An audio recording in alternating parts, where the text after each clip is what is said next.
I'm going to showcase a piece of history that has been with my family, and a gun I've never shot.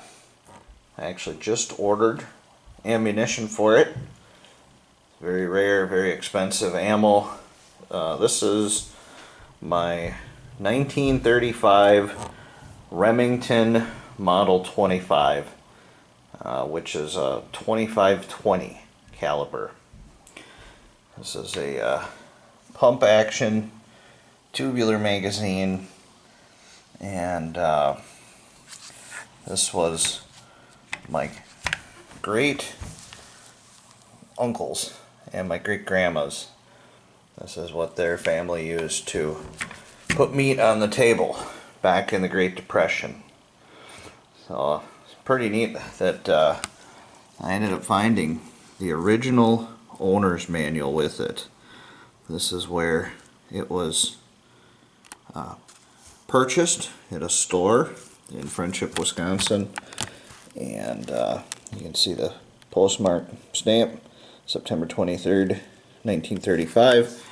That would have been when the gun was actually sent to the retailer.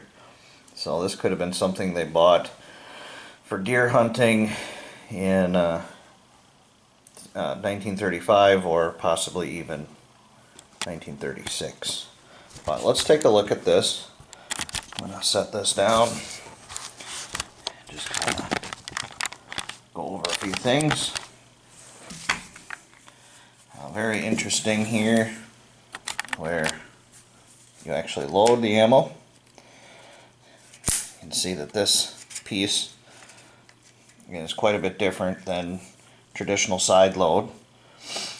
Does not have any spot here where you can release the spring tension, put it in, so everything is entered back here.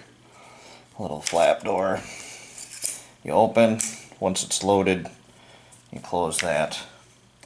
The release for this is right up front. Very small or short case on this rifle. Looking forward to actually shooting it, but you can see it's got such a short stroke in comparison to any other modern rifle. The other neat thing about it is the tubular magazine moves when you actually pump it. So you can see it doesn't look like a lot of wear here, but every time you pump it, this goes back in there. So do put a little oil in there if you're already shooting it. Pretty simple gun, open sights, very light. I would think walking around the woods with that would be pretty easy compared to some of the heavier rifles we have today. Open this up. This is the original owner's manual. It's kind of neat. It says here this gun was chambered in the 25-20 or the 32-20. And it says use high-speed smokeless powder Remington clean bore ammunition to maintain accuracy up to 300 yards. And back then that was a lot. People weren't used to shooting things really past 100 yards. Wow.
comparison on the ammo here.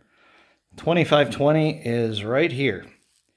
These are 22s. We got a 22 long rifle, 22 Magnum, and then we've got a 30-30 for comparison. You can see how things look diameter-wise. But back in the day, that little 2520 was probably a real nice upgrade compared to your 22 long rifle, since the 22 Magnum did not exist.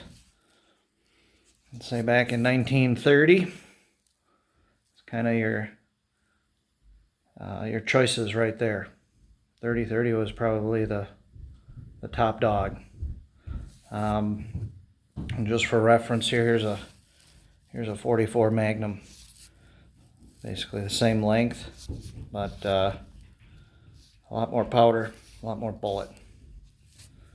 I thought that was a very interesting caliber bullet, this 2520. I've never really seen anything so little that was used for deer hunting.